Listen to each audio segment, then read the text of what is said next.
there's certain times in your life where you're kind of, well, if I could do anything in the world, what would I do? At certain times, right?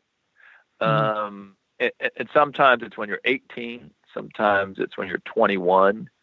And my argument now being older than dirt is that you ask that question many times in your life and be ready for that time.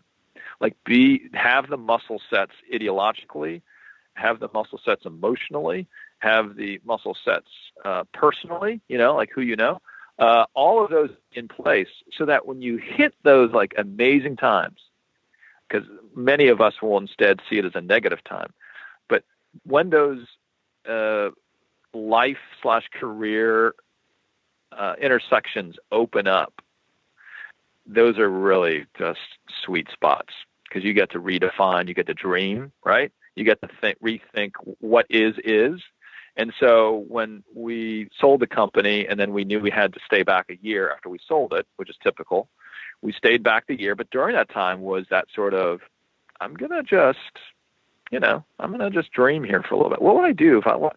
So I thought back and I was like, I always wanted to explore journalism because, at Berkeley, I did CalX, which was the radio news station there. And one of my first stories there were the Rodney King verdict and riots. One of my first stories there was also Dianne Feinstein, who was the first female senator from the state of California. Those are some of my early stories as a journalist, all said. So I remembered back to that when I was saying, hey, if I could do anything, what would it be?